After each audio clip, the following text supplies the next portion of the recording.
Hai, kembali lagi bersama saya Timothy Purnomo, lalu ada dua sahabat saya hari ini, Benny Johan dan Irsan. Ya, halo semuanya. Hai Halo. semua, kita kembali lagi nih di program online Bible Reading. Kami berharap semua teman-teman yang menyaksikan ataupun mendengar program ini dalam keadaan sehat, dalam keadaan selamat, tetap kreatif dan selalu produktif dan selalu bergerak. Ya. Selalu bergerak. Oke. Kita kemarin sudah sampai di Galatia 2 nih. Kita lanjut aja ya. Sekarang langsung ke Galatia yang pasal ketiga. Terakhir kita belajar sesuatu yang for me sesuatu yang kayak gue udah pernah baca tapi gue dapat sesuatu yang baru gitu loh, ya. Gitu. Nah, itulah baca sama-sama ya. Yes, jadi ada perspektif baru. Betul. Oke, kita lanjut ke pasal 3. Irsan mau baca dulu? Ya, boleh. Ya. Oke, Galatia pasal yang ketiga. Dibenarkan oleh karena iman. Hai orang-orang Galatia yang bodoh. Waduh, siapakah yang telah memesona kamu? Bukankah Yesus Kristus yang disalibkan itu telah dilukiskan dengan terang di depanmu? Hanya ini yang hendak ku ketahui daripada kamu. Adakah kamu telah menerima roh karena melakukan hukum Taurat, atau karena percaya kepada pemberitaan Injil? Adakah kamu sebodoh itu? Kamu telah memulai dengan roh, maukah kamu sekarang mengakhirinya di dalam daging? Sia-siakah semua yang telah kamu alami sebanyak itu? Maksakan sia-sia? Jadi bagaimana sekarang? Apakah ia yang menganugerahkan roh kepada kamu dengan berlimpah-limpah dan yang melakukan mukjizat di antara kamu? Berbuat demikian karena kamu melakukan hukum Taurat atau karena kamu percaya kepada pemberitaan Injil? Secara itu jugalah Abraham percaya kepada Allah, maka Allah memperhitungkan hal itu kepadanya sebagai kebenaran. Jadi kamu lihat bahwa mereka yang hidup dari iman, mereka itulah anak-anak Abraham. Dan kitab suci yang sebelumnya mengetahui bahwa Allah membenarkan orang-orang bukan Yahudi oleh karena iman, telah terlebih dahulu memberitakan Injil kepada Abraham. Olehmu segala bangsa akan diberkati. Jadi mereka yang hidup dari iman, merekalah yang diberkati bersama-sama dengan Abraham yang beriman itu. Karena semua orang yang hidup dari pekerjaan hukum Taurat berada di bawah kutuk. Sebab ada tertulis, terkutuklah orang yang tidak setia melakukan segala sesuatu yang tertulis di dalam kitab hukum Taurat. Dan bahwa tidak ada orang yang dibenarkan di hadapan Allah karena melakukan hukum Taurat adalah jelas. Karena orang yang benar akan hidup oleh iman. Tetapi dasar hukum Taurat bukanlah iman, melainkan siapa yang melakukannya akan hidup karenanya. Kristus telah menebus kita dari kutuk hukum Taurat dengan jalan menjadi kutuk karena kita. Sebab ada tertulis, terkutuklah orang yang digantung pada kayu salib. Yesus Kristus telah membuat ini supaya di dalam Dia berkat Abraham sampai kepada bangsa-bangsa lain, sehingga oleh iman kita menerima roh yang telah dijanjikan itu. Wow. Amin. Amin. Jadi judul besarnya iman, faith, ya kan? Gitu. Ya. Apa Tim yang mau di-highlight nih Tim di perikop yang pertama ini? Ya kalau gue sih di sini ada tulis ya bahwa tunggu sebentar ya.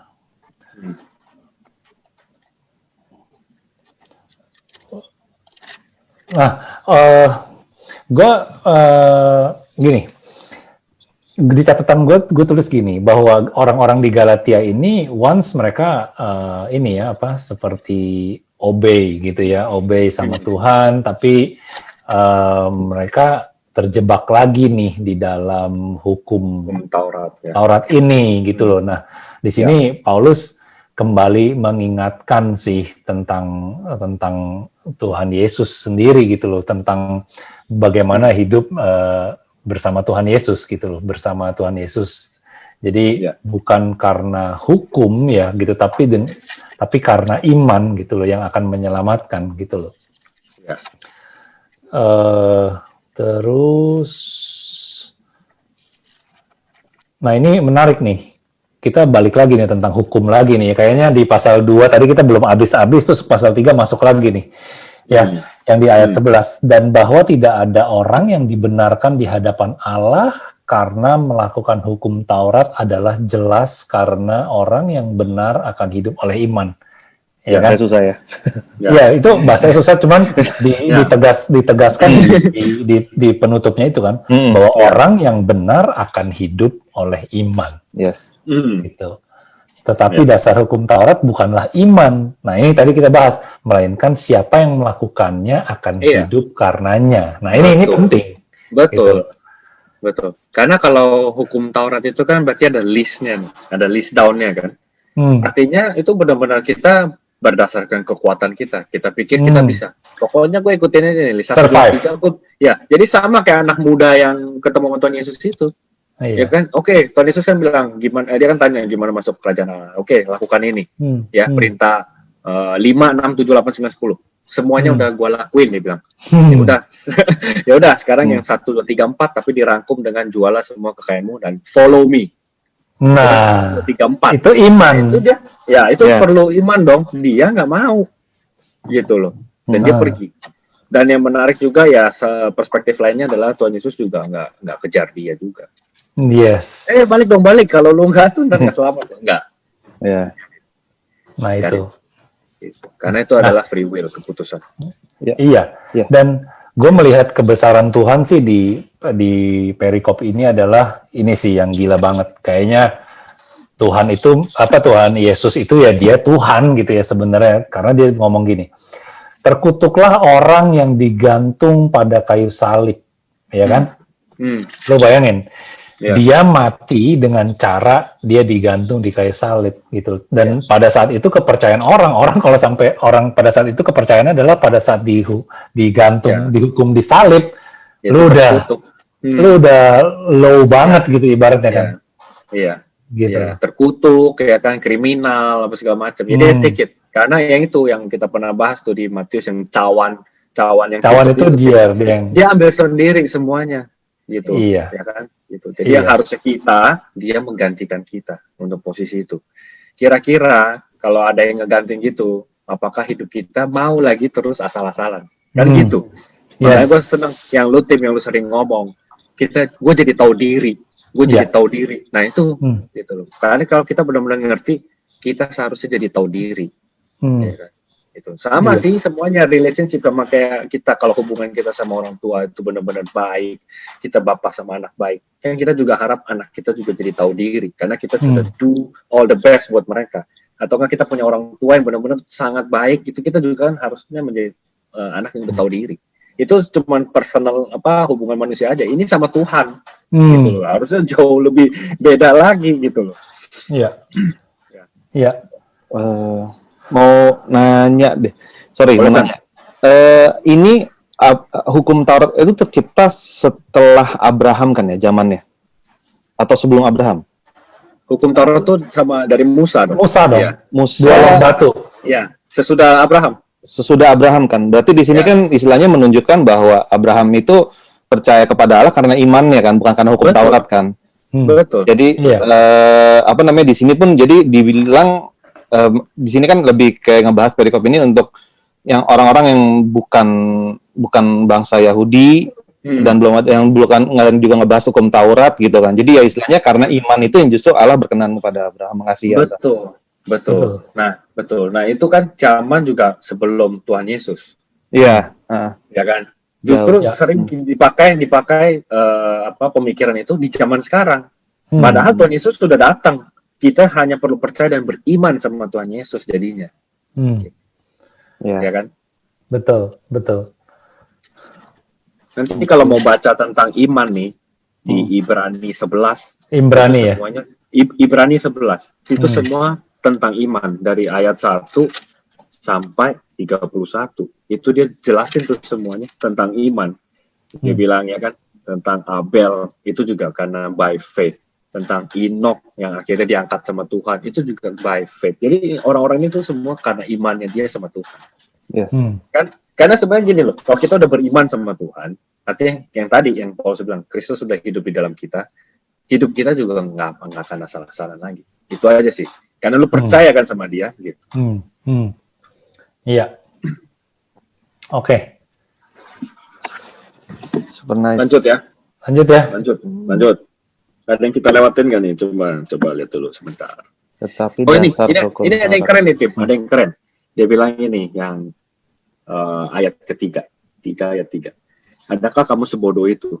Kamu telah mulai dengan roh, mengakhirnya di dalam daging. Masa balik lagi gitu loh. Dosa ya.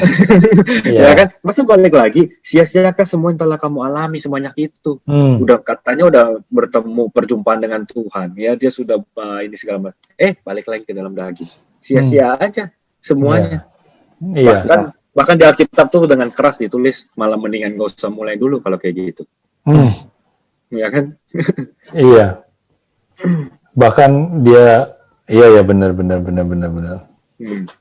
Makanya lagunya No Turning Back. No Turning Back. Yes. Ya. Oke. Lanjut ya. Lanjut. Gue baca ya. Oke. Hukum Taurat atau janji. Saudara-saudara, baiklah kupergunakan suatu contoh dari hidup sehari-hari. Suatu wasiat yang telah disahkan, sekalipun ia dari manusia tidak dapat dibatalkan atau ditambahi oleh seorang pun. Adapun kepada Abraham diucapkan segala janji itu dan kepada keturunannya. Tidak dikatakan kepada keturunan-keturunannya seolah-olah dimaksud banyak orang tetapi hanya satu orang. Dan kepada keturunanmu yaitu Kristus. Ya. Maksudku ialah janji yang sebelumnya telah disahkan Allah tidak dapat dibatalkan oleh hukum Taurat yang baru terbit 430 tahun kemudian. Sehingga janji itu hilang kekuatannya. Sebab jikalau apa yang ditentukan Allah berasal dari hukum Taurat, ia tidak berasal dari janji. Tetapi justru oleh janjilah Allah telah menganugerahkan kasih karunia-Nya kepada Abraham. Kalau demikian, apakah maksudnya hukum Taurat? Ia ditambahkan oleh karena pelanggaran-pelanggaran sampai datang keturunan yang dimaksud oleh janji itu. Dan ia disampaikan dengan perantaraan malaikat-malaikat ke dalam tangan seorang pengantara. Seorang pengantara bukan hanya mewakili satu orang saja, tetapi sedangkan Allah adalah satu. Kalau demikian, bertentangankah hukum Taurat dengan janji-janji Allah? Sekali-sekali tidak. Nah, ini jawaban kan? Iya, betul. Sekali-sekali tidak. Yes. Sebab andai kata hukum Taurat diberikan kepada sesuatu yang dapat menghidupkan, maka memang kebenaran berasal dari hukum Taurat. Ya. Tetapi kitab suci telah mengurung segala sesuatu di bawah kekuasaan dosa. Supaya karena iman dalam Yesus Kristus, janji itu diberikan kepada mereka yang percaya. Ya. Sebab iman itu datang kita berada di bawah sebelum iman itu datang kita berada di bawah pengawalan hukum Taurat dan dikurung sampai iman itu telah dinyatakan. Jadi hukum Taurat adalah penuntun bagi kita sampai Kristus datang, sebab kita dibenarkan karena iman. Sekarang iman itu telah datang, karena itu kita tidak berada lagi di bawah pengawasan penuntun. Sebab kamu semua adalah anak-anak Allah karena iman di dalam Yesus Kristus. Karena kamu semua yang dibaptis dalam Kristus telah mengenakan Kristus. Dalam hal ini tidak ada orang Yahudi atau orang Yunani, tidak ada hamba atau orang merdeka, tidak ada laki-laki atau perempuan, karena kamu semua adalah satu di dalam Kristus Yesus. Dan jikalau kamu adalah milik Kristus, maka kamu juga adalah keturunan Abraham dan berhak menerima janji Allah. Amin. Amin. Ya, Amin. Itu. Kalimat-kalimat Paulus itu memang harus dibaca berulang-ulang. Iya. Karena untuk benar-benar dapat pengertian yang sempurna itu ya nggak ada cara lain untuk baca lagi. Ya karena sering banget juga kata-kata Paulus ini dipakai jadi kayak salah gitu loh, Tim. Ya. Contohnya aja nih tadi yang terakhir yang lu baca, ya, yang ditulis ini. dalam hal ini tidak ada orang Yahudi atau orang Yunani, tidak ada hamba atau orang merdeka, tidak ada laki-laki atau perempuan. Nah, ini dipakai nih sama agenda ini, gitu loh. Karena udah sama aja, semuanya sama, gitu. Karena kamu semua adalah satu di dalam Kristus Yesus, which is bukan itu yang dibicarakan.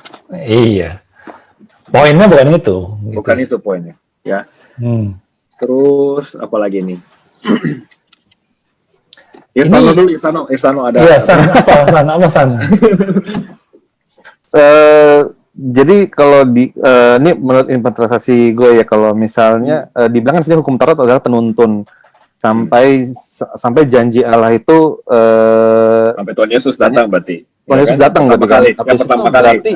Ya, pertama kali. Jadi setelah itu berarti harusnya kan kita udah mengikuti istilahnya ajaran Tuhan Yesus gitu, bukan hukum Taurat itu lagi. Karena itu cuma menuntun aja, pengawal sampai kita setia. Betul. Nah, ini kalau kita nggak hati-hati dengan pernyataan ini, nanti pada akhirnya akan kita bilang, oh ya udah berarti udah boleh mencuri dong, boleh membunuh dong, boleh. Itu kan karena itu udah di dalam hukum Taurat, which nggak seperti itu juga gitu. Makanya balik-balik lagi kita ngambilnya tuh kayak prinsipnya. Pada saat kita ngerti prinsipnya adalah bahwa Tuhan Yesus sudah datang, udah tebus semua karena kasih karunia, dan kita cuma dibilang kita perlu percaya dengan iman kita selamat. Tapi supaya hidup kita tetap teratur, ada parameter yang kita pakai, ya itu salah satunya kan semua yang dia suruh itu ya kita jangan langgar gitu. Iya. Jadi Yesus juga udah nyampein juga ya, istilahnya ya hukum-hukum Taurat itu pun juga sudah Tuhan pernah sampaikan lagi saat dia hidup gitu kan. Dengan bukan bahasa yang baku seperti sebelum perintah Allah, cuman ya dibilang jangan iri hati, jangan apa, maka malah lebih detail lagi gitu kan. Iya, betul. Yang akhirnya kan dia cuma rangkum jadi 2, ya kan, kasihlah sesamamu, ya kan, kasihlah Tuhan, ya kan, gitu. 2 itu. Ya makanya dia bilang di dalam 2 itu semuanya masuk tuh, semua hukum Taurat tuh masuk di dalam 2 itu, ya kan, mengasihi Tuhan sama mengasihi sesama. Jangan membunuh kan berarti kan harus mengasihi sesama. Betul. Kita mengasihi sesama nggak ada yang membunuh gitu. Betul. Juga. Betul. Jadi jangan sampai, makanya jangan sampai kita jadi istilahnya kalau pakai bahasa Alkitab nih, jangan kita jadi sesat, malah jadi bilang kan udah perjanjian baru, hukum Taurat udah nggak ada semuanya. Nah ini dia yang bahaya. Ya kan? Yes. Gue lagi coba baca di awal-awal nih. Di sini ada menarik tuh, ada referensi ke Kejadian 12 ayat 7 tuh tentang Abraham. Kan Abraham diulang-ulang terus nih dari Galatia 2, Galatia 3 nih kalau gue lihat ya. Tadi ya bahwa di Kejadian 12 ayat 7 itu waktu Tuhan menampakkan diri kepada Abraham gitu. Dia bilang bahwa kepada keturunanmu aku akan memberikan tanah ini gitu kan. Ya. Nah, di sini ditulis lagi nih sama Paulus bahwa Tuhan tuh nggak ngomong keturunanmu, tapi dia ngomong kepada Kristus, kepada keturunanmu, hanya satu gitu loh, bukan keturunannya gitu loh. Ya. Tapi hanya satu orang dan kepada keturunanmu yaitu Kristus gitu loh, bahwa janji adapun kepada Abraham diucapkan segala janji itu dan kepada keturunannya. Tidak dikatakan kepada keturunannya gitu ya. Jadi jadi memang pada saat itu ya memang Allah Bapa itu sudah memberikan janji gitu sama Abraham ya. Kita waktu itu ya Abraham pun belum bisa lihat untuk apa dia ngomong gitu kan. Betul. Gitu, untuk apa Tuhan Allah Bapa itu bicara seperti itu gitu. Nah, di sini baru kita bisa lihat bahwa seluruhnya itu untuk Kristus gitu loh. Ya, semuanya pointing balik semua Kristus, Tuhan Yesus. Yes, betul. Gitu. Makanya tadi yang lo bilang Abraham pun belum bisa lihat itu, tapi dia percaya kan. Nah, faith. Itu. Gitu. Iya. Faith. Jadi balik-baliknya faith lagi. Dan ini Ben, ketika kita bicara tentang iman, kita tidak mempertanyakannya kepada Tuhan. Gitu. Ini menarik ya. Ya. Kalau kita berbicara iman, kita tidak mempertanyakannya kepada Tuhan. Abraham nggak nanya, Tuhan apa sih maksudnya gitu? Ngomong kayak gitu. Ya kan? Percaya aja. Ya kan? Percaya aja. Nah ini gue sehari-hari ya, gue mau sharing dikit nih. Gue seringkali itu gue diberikan diberikan impresi, mungkin ya bahasanya impresi atau perasaan deh yang lebih sehari-hari bahasanya ya, karena kalau perasaan kan bisa salah bisa benar ya gitu. Gue diminta untuk baca sesuatu lah, baca ayat atau gue diminta untuk berdoa, atau gue diminta untuk menghubungi orang ini, atau gue diminta untuk mengerjakan hal ini gitu. Nah, seringkali tuh karena masih ada sifat manusia itu, gue seringkali either gue menunda atau gue menguji. Ya, karena kenapa gue mau menguji? Karena gue pengen tahu apakah ini perasaan gue, apakah memang suara Tuhan yang mau gue melakukan hal ini gitu loh. Ya.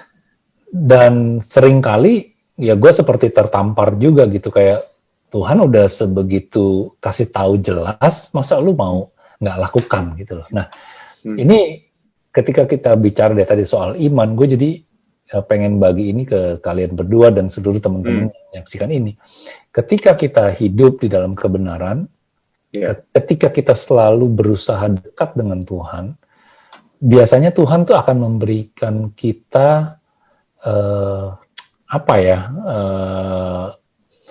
memberikan kita petunjuk lah gitu ya, to do something gitu loh. Nah ini just do it gitu loh. Jangan mempertanyakan, jangan justru menguji dia, tapi menguji apakah benar ini perasaan atau bukan. Nah ini gue sering lakukan gitu loh.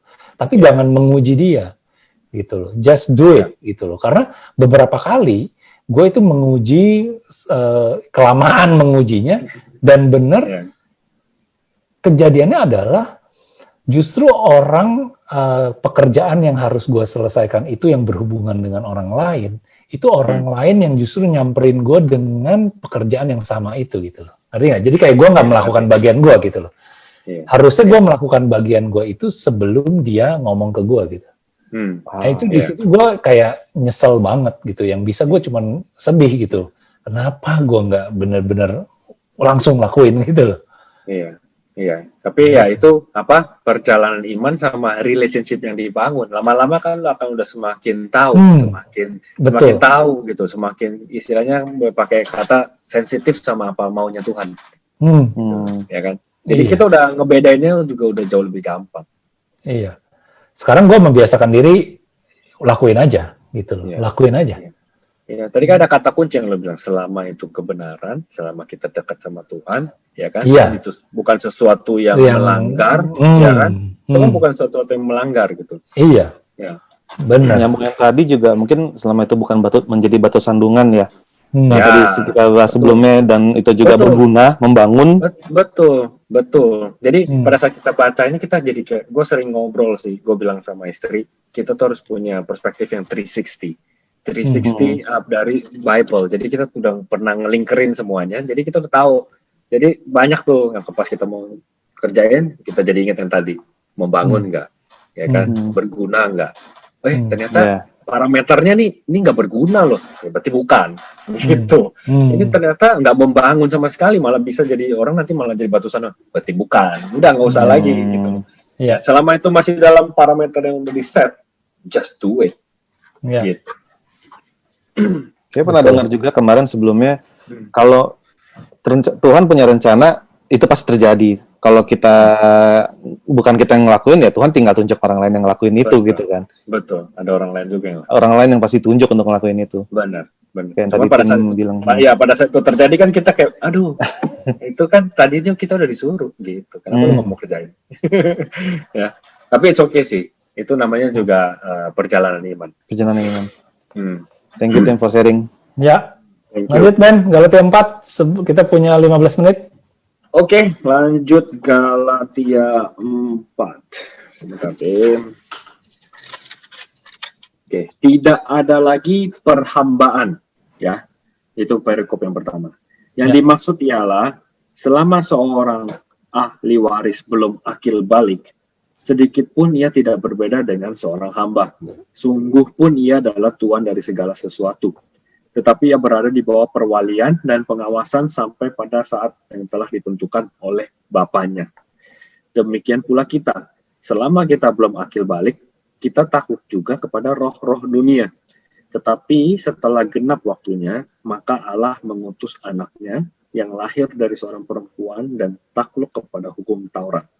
Ia diutus untuk menebus mereka yang takluk kepada hukum Taurat supaya kita diterima menjadi anak. Dan karena kamu adalah anak, maka Allah telah menyuruh roh anaknya ke dalam hati kita yang berseru, ya Aba, ya Bapa.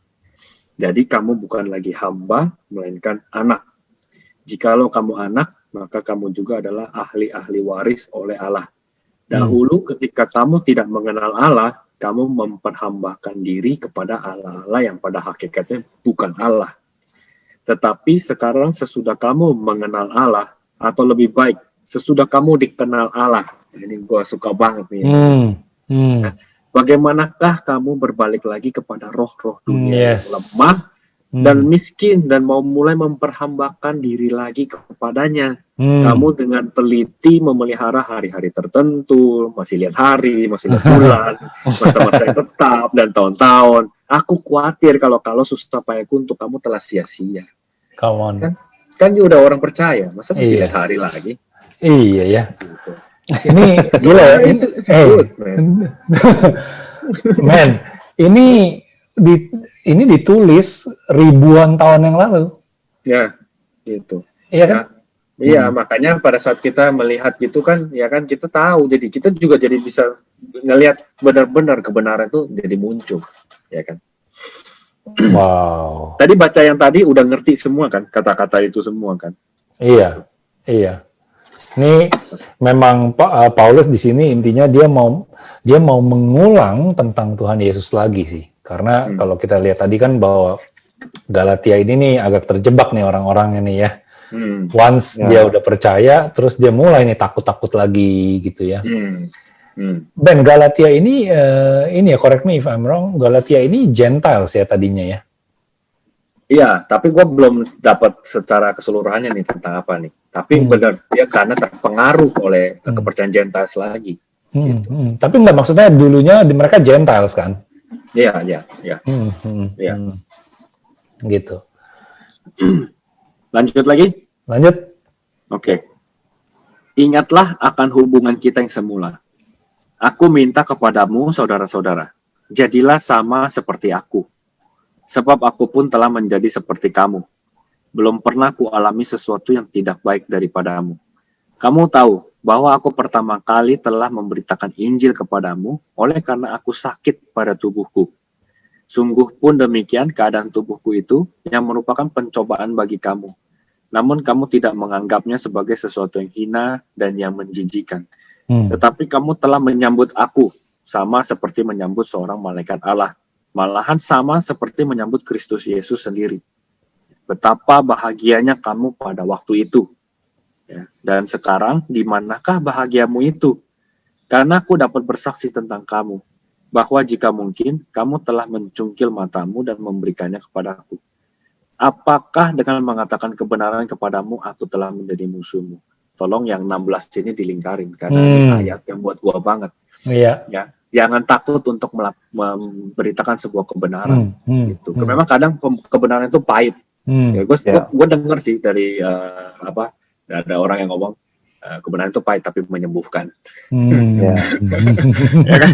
Nggak semua orang bisa ngomong apa adanya juga gitu loh kebenaran. Jadi pada saat kita dengan sebuah kebenaran itu luar biasa karena butuh keberanian dari orang itu untuk dia ngomong kayak gitu sebenarnya. Makanya Paulus bilang, apakah dengan mengatakan kebenaran kepadamu, aku telah menjadi musuhmu?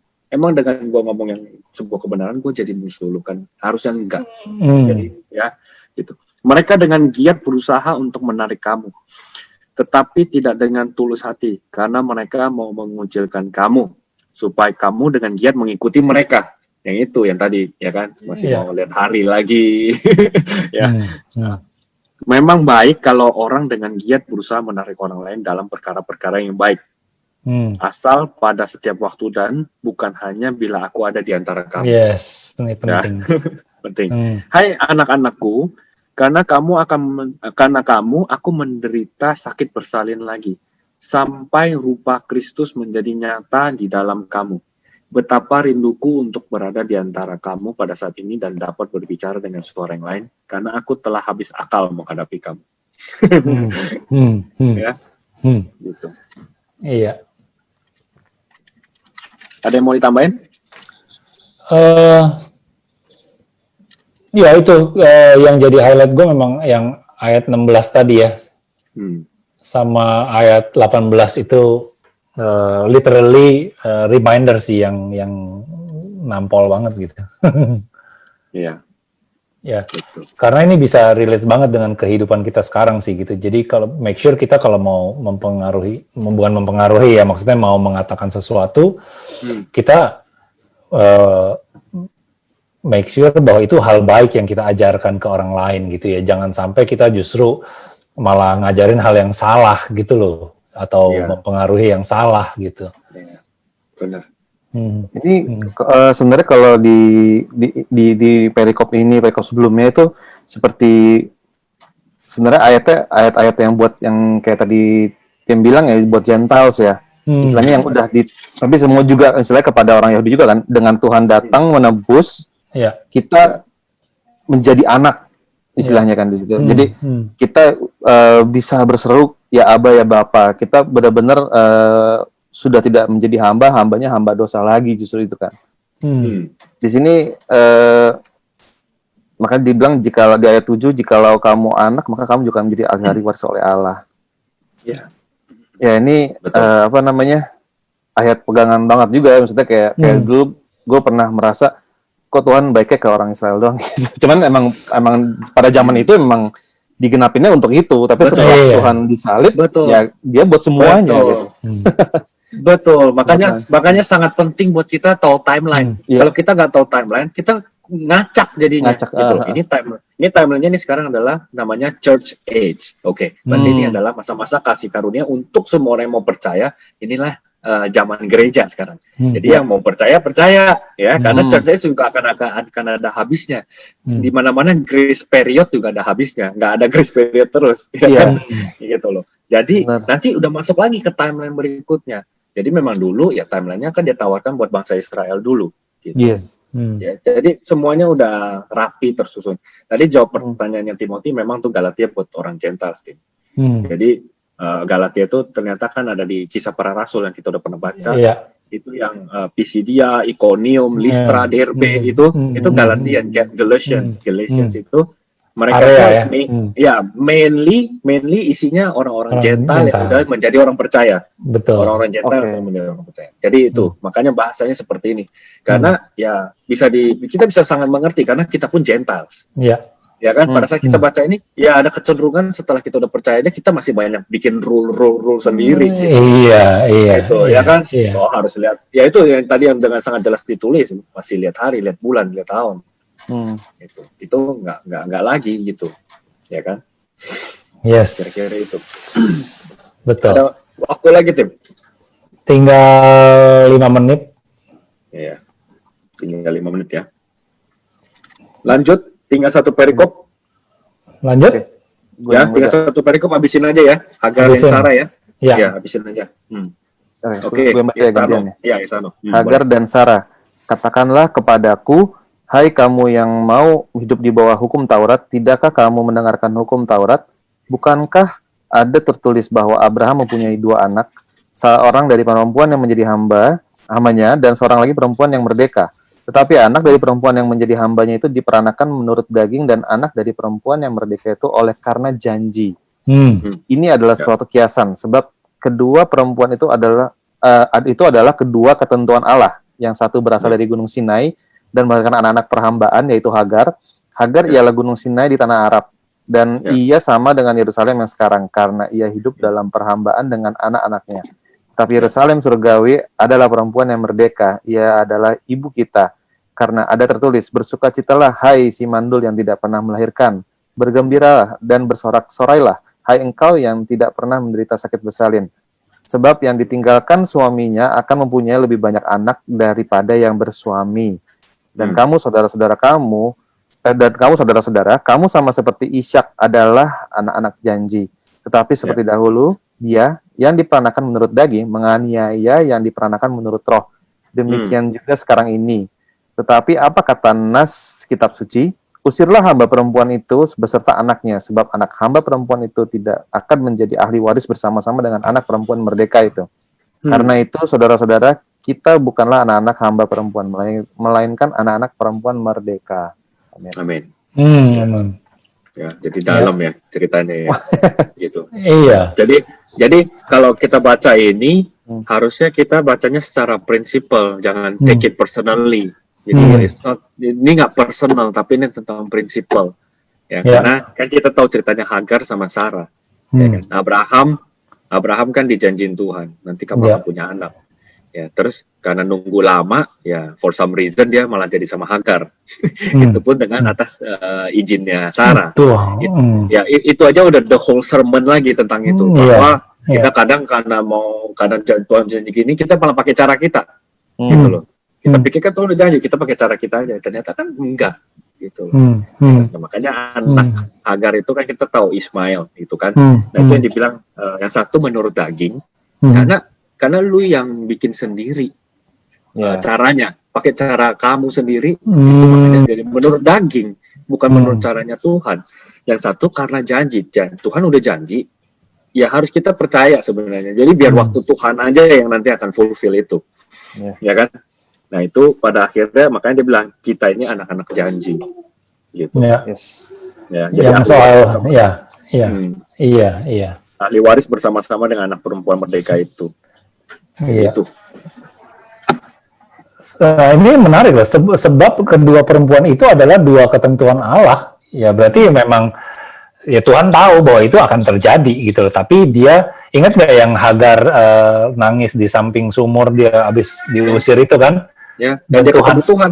Iya, betul. Dan Tuhan pun bilang sama Hagar, kau jangan sedih gitu. Aku juga akan menghidupkan engkau gitu kan dia bilang kan. Memberikan memberkati juga. Iya.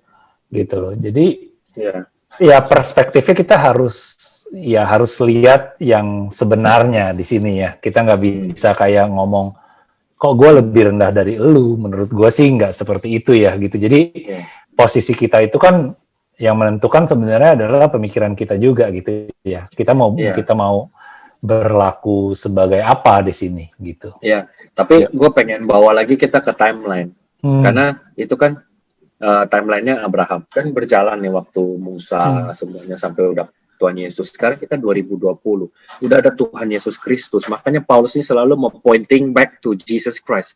Sekarang udah ada Tuhan Yesus. Dan kalau sudah di dalam Tuhan Yesus, Timothy yang percaya Tuhan Yesus, Irsano yang percaya Tuhan Yesus, Benny Johan yang percaya Yesus, udah nggak ada lagi tuh yang namanya lo yang tadi tuh yang dibilang lo Yunani lah, lo apa. Kita semua sudah satu di dalam Yesus. Itu maksudnya, ya kan? Jadi udah nggak ada lagi tuh yang kayak lu hamba, lu bos. Ya, itu dia. Same in Christ gitu. Ya. Cuman ini pun mau dimanipulasi tim gitu. Betul. Ini pun mau dimanipulasi sama iblis untuk dia pakai cara yang sama ke dunia sekarang. Nah, yang kita harus ingat ya ini di closing kita juga ya ada ayat yang tadi keren banget. Masa lu udah mulai ini di dalam iman terus lu selesaikan di dalam daging gitu ya. Jadi lu udah diselamatkan. Masa lu mau balik lagi ke dosa. Ya. Makanya dia bilang sia-sia kan. Masa mau sia-sia kayak gitu? Sayang banget. Gitu. Betul. Oke, wah ini definitely mesti baca lagi ya. Keren ya. Keren. Luar biasa emang. Oke. Thank you so much Ben. Thank you so much. Thank you Irsano. Thank you. Teman-teman semua yang menyaksikan ataupun mendengar, sampai di sini sesi kali ini kita sudah sampai di Galatia 4 bahkan. Ya. Terima kasih banyak sudah mengikuti program ini.